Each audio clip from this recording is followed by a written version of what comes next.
السلام علیکم دوستو، میرا نام امزا خان ہے اور ہم آپ کو اپنے چینل میں خوش آمدید کہتے ہیں۔ یہاں پر آپ دیکھ سکتے ہو دوستو، یہ ہمارے پاس ایک ہائر ڈی سی انورٹر اے سی موجود ہے اور اس اے سی میں E7 ایرر آ رہا ہے۔ تو آج کی ویڈیو میں آپ کو یہ بتاؤں گا کہ یہ E7 ایرر کیوں آتا ہے اور وہ کس وجہ سے آتا ہے اور اس کو آپ گھر بیٹھے خود کیسے ٹھیک کر سکتے ہو۔ تو دوستو آپ کوشش کریے کہ اس چھوٹی سی ویڈیو کو شروع سے لے کے اینڈ تک دیکھیے تو آپ کو اچھی طریقے سے سمجھ آئے گا، اور میں کوشش یہ بھی کروں گا کہ جتنا بھی اس E7 فالٹ سے ریلیٹڈ کام ہے، جتنا بھی اس ہائر ڈی سی انورٹر اے سی سے ریلیٹڈ کام ہے، وہ اسی ویڈیو میں آپ کو کور کر کے دے دوں تاکہ اس ویڈیو دیکھنے کے بعد آپ کو کوئی کنفیوژن نہ ہو۔ تو چلے فرینڈز، ٹائم کو بنا ویسٹ کیے ویڈیو کو کرتے شروع۔ اچھا دوستو، یہ جو E7 ایرر ہے یہ دو تین ریزن سے آ سکتا ہے۔ نمبر 1، اگر انڈور کا آؤٹ ڈور سے رابطہ ختم ہو جائے، مطلب جو انڈور سے آؤٹ ڈور تک سپلائی جاتا ہے، اگر وہ وائرز خراب ہو یا وہ وائر ڈیمیج ہو یا اگر اس کے اندر کرنٹ نہیں جا رہا ہو تو تب بھی ہمارا اے سی کے اوپر E7 ایرر آئے گا۔ اور یا اگر اس کی کنیکشن الٹے لگے ہو تو وہ آپ نے کیسے چیک کرنا ہے، تو چلو میں آپ کو بتاتا ہوں۔ یہاں پر آپ دیکھ سکتے ہو دوستو، یہ جو تین وائرز لگے ہیں نا، 1 2 3، اسی طرح آپ کے آؤٹ ڈور میں بھی اس کا کنیکشن ہونا چاہیے۔ مطلب جیسے کنیکشن آپ نے انڈور کے اندر کیا ہوا ہے، اسی طرح جو کمیونیکیشن وائرز ہے وہ بھی اسی طرح سیم نمبرنگ میں ہونا چاہیے، تو تب آپ کا جو E7 ایرر ہے وہ ریمو ہوگا۔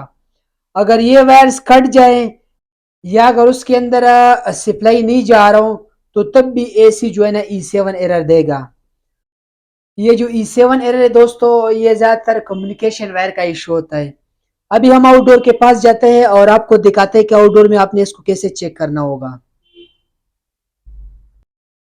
تو یہاں پر آپ دیکھ سکتے ہو دوستو، ابھی ہم آ گئے آؤٹ ڈور کے پاس، اور یہاں پر کہاں پہ فالٹ تھا تو چلو میں آپ کو بتاتا ہوں۔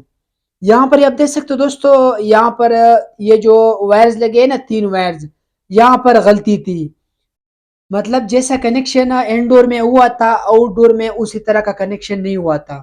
ابھی یہاں پر آپ دیکھ سکتے ہو دوستو، یہاں پر نا اس کے اندر وائر آ رہا ہے اور یہ جو کاپر پائپ کا فاصلہ یہ کافی زیادہ فاصلہ ہے۔ تو یہاں پر نا سینٹر میں یہاں پر جوڑ لگا ہوا تھا اور وہاں سے جو وائرز تھے وہ کوئی ریڈ کے ساتھ ٹچ تھا، کوئی بلیک کے ساتھ وائٹ ٹچ تھا۔ تو یہاں پر ٹیکنیشین نے تھوڑا سا غلطی کیا تھا، تو جیسے ہم نے اپنے وائرز کو سیدھے کیے تو ہمارا یہ جو E7 کا ایرر ہے وہ ریمو ہو گیا۔ تو 90% جو کمیونیکیشن وائر کا ایشو ہوتا ہے وہ یہاں پر ہوتا ہے، یا وقت کے ساتھ ساتھ یہ جو وائرز ہے یہ ڈیمیج ہو جاتا ہے، یا زیادہ تر بارش کے سامنے پڑا رہتا ہے تو بارش سے وہ جو جوائنٹ ہے وہ کھل جاتا ہے۔ تو جیسے یہاں پر ہم نے کنیکشن کر دیا اور کنیکشن کو ہم نے سیدھا کر دیا تو ہمارا جو E7 ایرر ہے وہ ریمو ہو گیا۔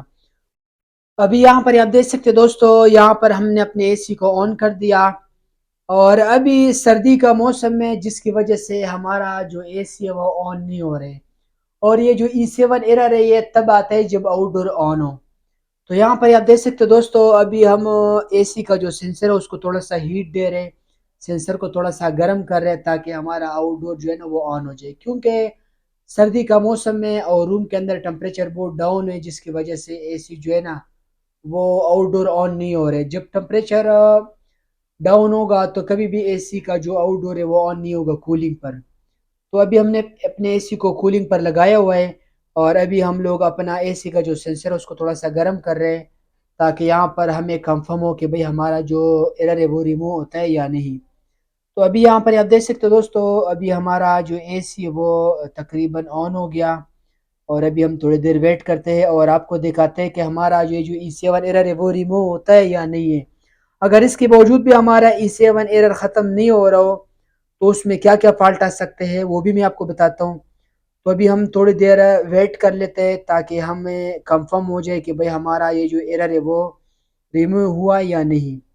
ابھی میں تھوڑا سا ویٹ کر لیتا ہوں اور آپ کو دکھاتے ہیں۔